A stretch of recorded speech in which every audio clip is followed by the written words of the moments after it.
दाऊदी बोहरा समुदाय के प्रतिनिधिमंडल ने आज प्रधानमंत्री नरेंद्र मोदी से मुलाकात की। प्रतिनिधिमंडल ने वक्फ संशोधन कानून के लिए उनका आभार जताया। प्रतिनिधिमंडल ने कहा कि ये समुदाय की लंबे समय से लंबित मांग थी, जो पूरी हुई है।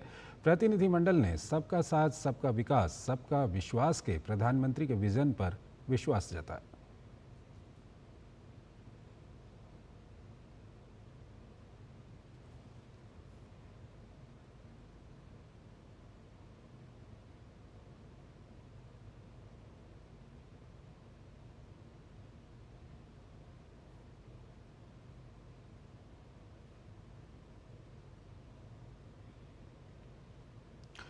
मुलाकात के दौरान दाऊदी बोहरा समुदाय के प्रतिनिधिमंडल में शामिल प्रतिनिधियों ने प्रधानमंत्री को वक्फ संशोधन कानून के लिए उनका आभार जताया और कहा कि अल्पसंख्यक समुदाय के भीतर भी जो अल्पसंख्यक लोग हैं, उनके लिए ये कानून काफ़ी लाभदायक साबित होगा।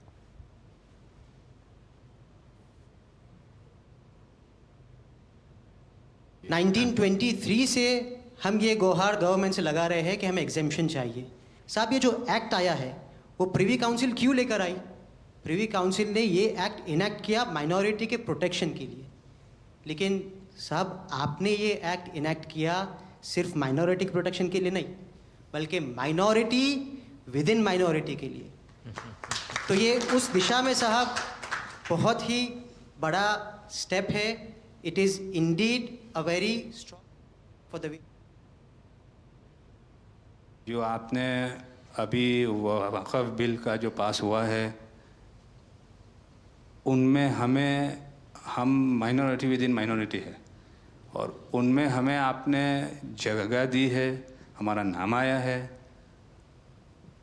और जो काम हुआ है हिंदुस्तान की तरक्की के लिए, आपकी ख्वाहिश है कि सबको साथ लेकर चलना है और जो काम हुआ है और हो रहा है वो इंशाअल्लाह इंडिया के लिए, हिंदुस्तान के लिए और पूरे देश के लिए बहुत खूब होगा।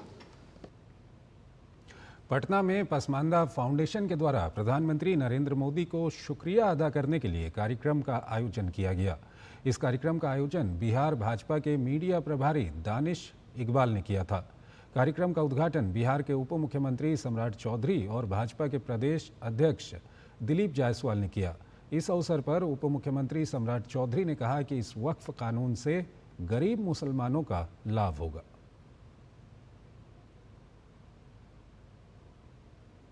लोग ये भ्रम फैलाते थे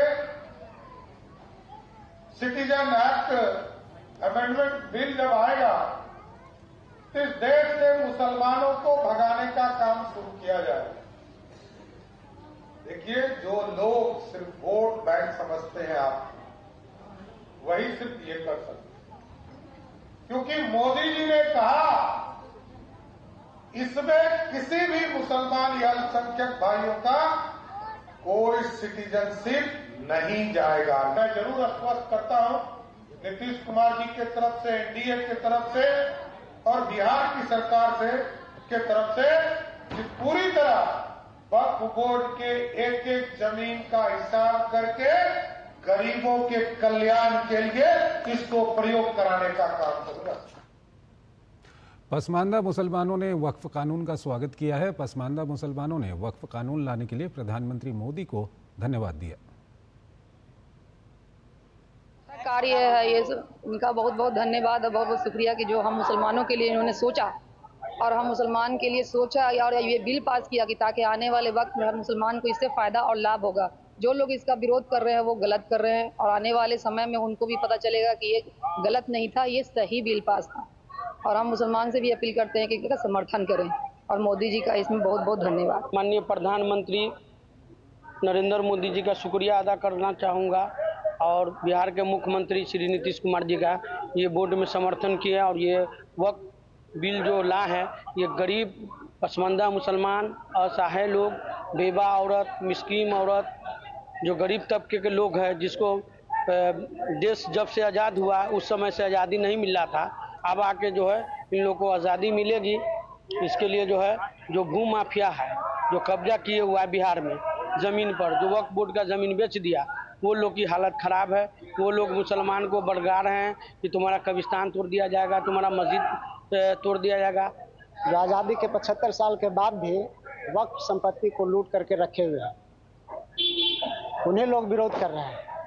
लेकिन एक बहुत बड़ा तबका मुसलमानों का जो पासमानदा समाज से आता है वक्फ बिल के समर्थन में है, इसलिए कि पासमानदा समाज के लोगों को इसमें भागीदारी और हिस्सेदारी की बात हो रही है। प्रधानमंत्री जी के लिए आज हम लोगों ने मोदी जी शुक्रिया और उनका आभार प्रकट करने के लिए कार्यक्रम में हम लोग उपस्थित हुए हैं।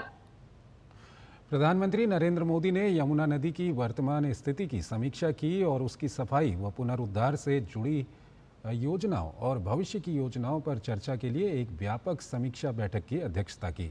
इस बैठक में केंद्रीय गृह मंत्री, जल शक्ति मंत्री, दिल्ली के मुख्यमंत्री सहित अन्य वरिष्ठ अधिकारी मौजूद रहे। बैठक में यमुना नदी की सफाई के लिए एजेंसीवार कार्य योजना की समीक्षा की गई। इस कार्य योजना में तात्कालिक गतिविधियां, मध्यम अवधि की गतिविधियां और दीर्घकालिक गतिविधियां शामिल थीं।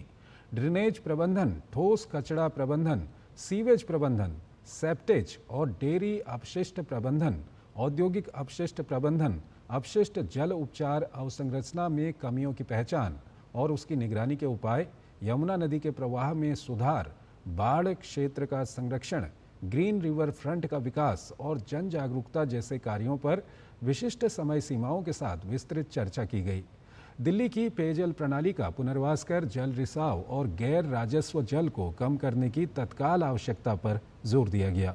साथ ही ये निर्णय लिया गया कि दिल्ली समग्र जल प्रबंधन के लिए एक अर्बन रिवर मैनेजमेंट प्लान तैयार करेगी और उसे शहर के मास्टर प्लान के साथ एकीकृत किया जाएगा। बैठक के दौरान यमुना नदी को एक समग्र इकाई के रूप में इसकी चर्चा की गई और यमुना नदी के हरियाणा खंड, दिल्ली खंड और दिल्ली से प्रयागराज के संगम तक के खंडों में की जाने वाली कार्रवाई पर भी चर्चा की गई। प्रधानमंत्री को यमुना नदी की गुणवत्ता को प्रभावित करने वाले अपशिष्ट जल उपचार ढांचे की वर्तमान स्थिति और संबंधित प्रशासनिक मुद्दों की जानकारी भी दी गई।